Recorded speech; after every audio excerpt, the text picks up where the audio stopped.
Hello everyone. Western political thought series में हम Aristotle को पढ़ रहे थे।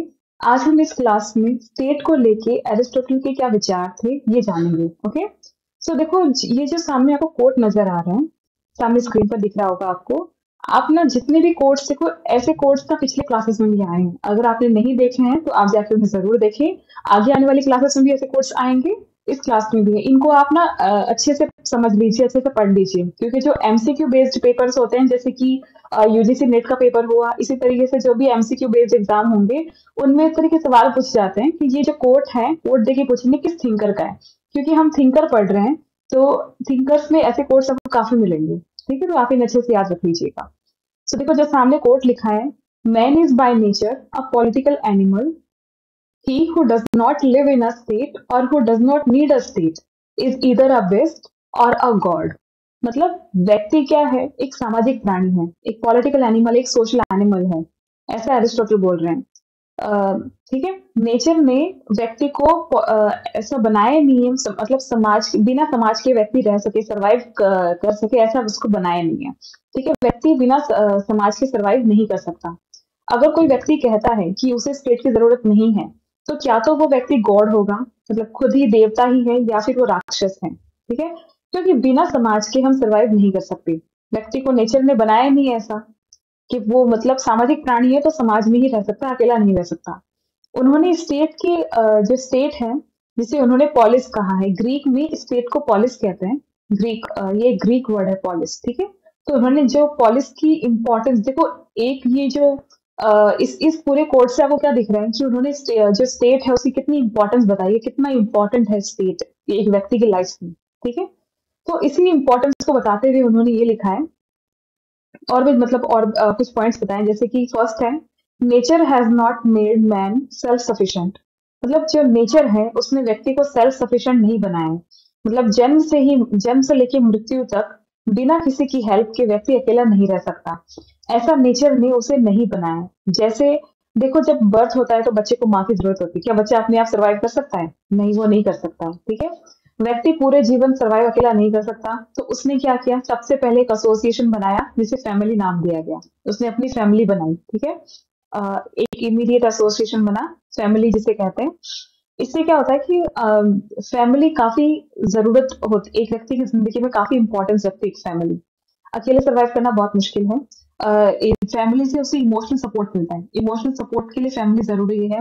और ऐसे भी जैसे जो फैमिली होती है उसमें हर जो जितने भी मेंबर्स होते हैं सबका कोई ना कोई पार्ट होता है। जैसे मदर है, अगर वो हाउस वाइफ है तो वो घर पूरा संभालेंगी। अगर वो पूरा घर संभालेगी तभी तो जो व्यक्ति सॉरी, जो पिता है वो खाना लेने के लिए बाहर जाएंगे, कमाएंगे बाहर जाके। वो बाहर तब कमा पाएंगे जब घर उनको एकदम व्यवस्थित मिलेगा। जब घर उनकी जो वाइफ है वो संभालेगी, आपकी मम्मी जो घर संभालेगी, तभी तो पापा बाहर कमाने जा सकते हैं। ठीक है, अगर मम्मी हाउस वाइफ है तो। और जब पिता बाहर तब जाएंगे, कमा के लाएंगे, तभी मम्मी घर संभाल पाएगी। दोनों को एक दूसरे की जरूरत है। आपको आपके पेरेंट्स की जरूरत है। आपका भी जो रोल है अपने घर में, सबका अपना अपना रोल होता है। ठीक है, तो फैमिली क्या है, एक इमोशनल सपोर्ट देती है, एक दूसरे को मतलब सपोर्ट देती है। तो फैमिली जरूरी है। तो इसलिए उन्होंने जो व्यक्ति अकेला सर्वाइव नहीं कर सकता, उसने फैमिली बनाई। इसलिए फैमिली इंपॉर्टेंट हो जाती है। फिर एक फैमिली अकेली नहीं रह सकती। अब आप एक फैमिली मानो कि आपकी अकेला एक परिवार हो, तो क्या आप सर्वाइव कर सकते हो? नहीं। जब आप घर से बाहर निकलते हो तो आपको समाज में कितनी चीजों का सामना करना पड़ता है, कितने लोग हैं जो आपकी कई जगह पे हेल्प करते हैं। ये जो शॉप से ही क्या समाज का पार्ट ही तो है। आप जहाँ काम कर रहे हो, वर्क प्लेस समाज का पार्ट है। तो अगर आप ये सब हट हट जाएंगे तो आप सर्वाइव कैसे करेंगे? नहीं कर पाएंगे। ठीक है, तो फैमिलीज, कुछ फैमिली अलग अलग फैमिलीज है जिनका एक दूसरे से कोई रिलेशन नहीं है, तो क्या सर्वाइव कर पाती? नहीं। तो उन सब ने मिलकर क्या किया, विलेज को फॉर्म किया, विलेज का गठन किया। और जब विलेजेस क्या है, अब जब मान लो अब विलेज से स्टेट बना, क्यों बन गया वो? आप देखो कि मान लो कि एक जगह एक परिवार, कुछ परिवार रह रहे हैं। अगर सब अपना अपना भोजन प्राप्त के लिए जाएं, मतलब हर घर से व्यक्ति बाहर कमाने के लिए जा रहा है, एक दूसरे से किसी को मतलब नहीं है, फैमिली अपनी अपनी रह रही है, तो वो क्या है कि एक रिसोर्सेज खत्म हो जाएंगे, कुछ वक्त बाद उस एरिया के रिसोर्सेज खत्म हो जाएंगे। ठीक है, तो फिर उनमें क्या होगा, क्या वो सर्वाइव कर पाएंगे? मतलब अगर उन्हें मान लो परिवार बड़ा है, कमाने वाला व्यक्ति एक या दो ही है, तो फिर उन्हें जाना पड़ेगा। तो हेल्प नहीं चाहिए किसी मतलब ज्यादा भोजन प्राप्ति के लिए उनको हेल्प चाहिए, तो सब मिलकर क्या करेंगे, जितनी फैमिलीज है उन सब में जो कमाने वाले व्यक्ति हैं वो इकट्ठा होकर एक साथ अगर शिकार करते हैं, मान लो अगर स्टेट ऑफ नेचर की बात होती है तो शिकार करते हैं या फिर कोई भी खेती बाड़ी करते हैं, खेती बाड़ी करते हैं, कुछ भी करेंगे, तो सब मिलके करेंगे तो ज्यादा अच्छे से मतलब भोजन प्राप्ति हो पाएगी, ज्यादा अच्छे से एक दूसरे की हेल्प कर पाएंगे। तो फैमिली से क्या हुआ, विलेजेस की जरूरत पड़ी। लेकिन फिर क्या हुआ कि रिसोर्सेज खत्म होने लगे। अब अगर कम रिसोर्सेज होंगे तो सबको रहेगा कि भाई मेरा परिवार का भरण पोषण पहले हो, ठीक है, तो वो क्या होगा, एनार्की आ जाएगी, मतलब लड़ाई झगड़े शुरू हो जाएंगे। तो उन सब ने मिलकर क्या किया, स्टेट बनाया, ठीक है। तो विलेजेस, हमने देखा कि फैमिली क्यों बनी, फैमिली से विलेजेस क्यों बने, और विलेजेस से स्टेट तक क्यों बात पहुंची होगी, कि स्टेट को जरूरत क्यों पड़ी होगी, ठीक है, हमने देखा ना किस तरीके से पड़ी। तो ये हमने फर्स्ट देखा कि नेचर ने व्यक्ति को सेल्फ सफिशिएंट नहीं बनाया। अब दूसरा है कि जो state is highest of all association, जितने भी एसोसिएशन है जो हमने देखे हैं, जैसे फैमिली है, विलेज है, स्टेट है, उन सब में सबसे ऊपर जो सबसे ज्यादा इंपॉर्टेंस रखता है वो स्टेट है। कैसे, देखो स्टेट ना व्यक्ति की सभी जो जरूरतें होती हैं उनको पूरा करता है। एक व्यक्ति को यूडेमोनिया पाने के लिए, मतलब यूडेमोनिया हमने पिछली क्लास में देखा होगा, अगर आपने नहीं देखा है तो आप जाके समझिए कि यूडेमोनिया क्या होता है। यूडेमोनिया का मतलब है, मैं थोड़ा सा ब्रीफ बता देती हूँ, यूडेमोनिया का मतलब है एक व्यक्ति के जीवन में उसको जो परम सुख की प्राप्ति होती है, जो सबसे जो खुशी का सुख का सबसे ऊपरी स्तर जो होता है, उसे एरिस्टोटल ने यूडेमोनिया कहा है। तो जो उसे प्राप्त करने के लिए स्टेट की जरूरत होती है, एक व्यक्ति को स्टेट की जरूरत होती है अगर उसे यूडेमोनिया प्राप्त करना है तो, एक, ठीक है, एक अच्छी जिंदगी जीने के लिए हमें स्टेट की जरूरत होती है। ये एक प्री कंडीशन है, स्टेट अच्छी जिंदगी के लिए एक स्टेट होना प्री कंडीशन है, उसकी एक पूर्व शर्त है, ठीक है। देखो स्टेट आया तो इसलिए था ताकि लोगों की जिंदगी में आराम से चल सके, ठीक है, जिंदगी जो है लोगों की आराम से चल सके, उनको भोजन की प्राप्ति एक जगह हो, उनको जॉब्स मिल सके, सब मतलब जिंदगी आराम से चल सके, जरूरतें पूरी हो सके। पर वो बना रहा, लेकिन बाद में उसकी इंपॉर्टेंस इतनी हो गई कि वो एक जिंदगी का अहम हिस्सा बन गया। उसको यूडेमोनिया प्राप्ति हो सके, किसी व्यक्ति को यूडेमोनिया की प्राप्ति के लिए स्टेट की इतनी इंपॉर्टेंस होगी कि ऐसे उसे यूडेमोनिया प्राप्त नहीं हो सकता, ठीक है। तो ये देखो एक कोट और लिखा है कि state comes into existence for the sake of life and continues for the sake of good life. आया तो सिर्फ जरूरतें के लिए था, जरूरत पूरी करने के लिए था, लेकिन बाद में इतना ज्यादा इंपॉर्टेंट हो गया कि व्यक्ति को जो परम सुख की प्राप्ति, यूडेमोनिया प्राप्ति के लिए हमें स्टेट की एक प्री कंडीशन बन गया, ठीक है।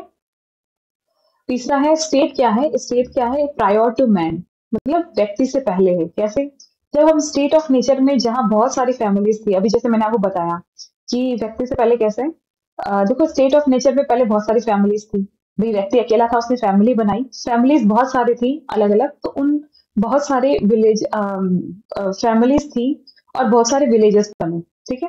वहां पे क्या था, एनार्की आ गई, अब लोग स्वार्थी हो गए, स्वार्थ के लिए किसी का मर्डर भी कर सकते थे।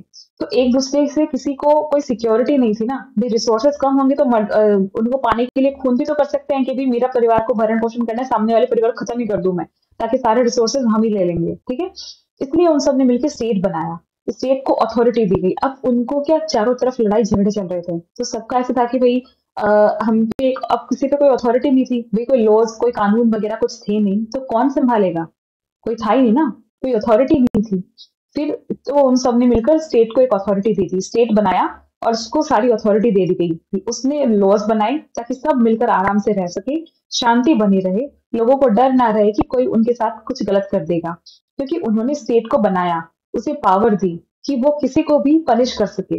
इसलिए स्टेट आया जरूर बाद में, व्यक्ति पहले आया था, पर state is prior to man, मतलब स्टेट इंपॉर्टेंस में व्यक्ति से पहले हो गया।